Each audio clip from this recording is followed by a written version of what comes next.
November মাসটা আমার কাছে খুব স্পেশাল একটা মাস। কারণ আমার দুটো প্রিয় মানুষেরই এই মাসেই জন্মদিন। তার মধ্যে একটি মানুষ হচ্ছে আমার শাশুড়ি মা, যার কালকে জন্মদিন ছিল।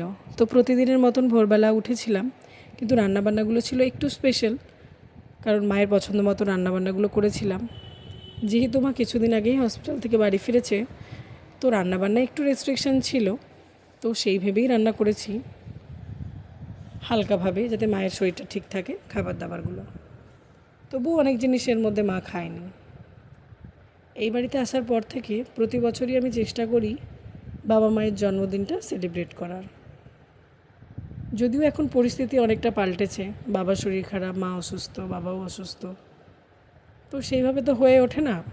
তবু চেষ্টা করি যেটুকু করা যায়।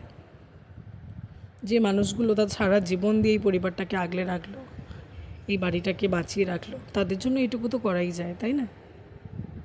তো সন্ধেবেলা চলে গিয়েছিলাম, একটা ছোট্ট করে কেক নিয়ে এসেছিলাম মায়ের জন্য, তাও লাইট সুগারের কেক। মা তাও অল্প খেয়েছিল।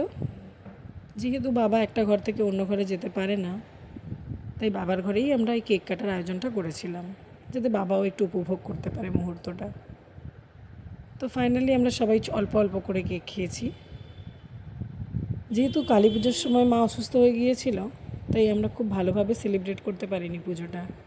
অনেক বাজি সেল যেগুলো না ফাটিয়েই আমরা রেখে দিয়েছিলাম। তো ভাবলাম আজকে মায়ের শরীরটাও ভালো আছে, আর একটা ভালো দিন, তো আমরা এটা সেলিব্রেট করতেই পারি। তো বাড়ির সব ছোটো ছোটো সদস্যরা মিলে চলে গিয়েছিলাম ছাদে। সেখানে বোন সেল ফাটাচ্ছিল। এর ধারে কাছেও আমি নেই, যেহেতু আমি পারি না এই সমস্ত কিছু ফাটাতে, তো আমি ভিডিওটা রেকর্ড করেছিলাম, আর মোটামুটি ভালোই এসেছিলো ভিডিওটা। এইভাবেই ছোট্ট করে আমি শাশুড়ি মায়ের জন্মদিন সেলিব্রেট করলাম। সবাই করো, বাবা মাকে ভালোবেসো, ভালো রেখো, তাদের এই ছোট্ট ছোট্ট আনন্দগুলো উপভোগ করো, তাদেরকে উপভোগ করতে দিও। দেখবে ভালো লাগবে, মনটা সত্যিই খুব শান্তি লাগে যখন বাড়ির বড়দের আমরা তাদের জন্য অল্প হলেও কিছু করতে পারি। তো এইভাবেই মায়ের জন্মদিন আমরা সেলিব্রেট করলাম এই বছর। আশা রাখছি পরের বছর আরও ভালো করে সেলিব্রেট করতে পারবো। বাবার জন্মদিন আরও অনেক অনেক বছর আমি সেলিব্রেট করতে চাই।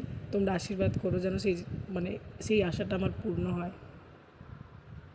সবার কেমন লাগলো ভিডিওটা কমেন্ট করে জানিও।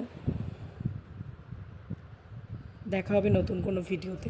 সবাই ভালো থেকো, আর সবাই আমার মাকে আশীর্বাদ করো যেন আরও অনেক বছর সুস্থ থাকে, অনেক অনেক বছর ভালো থাকে।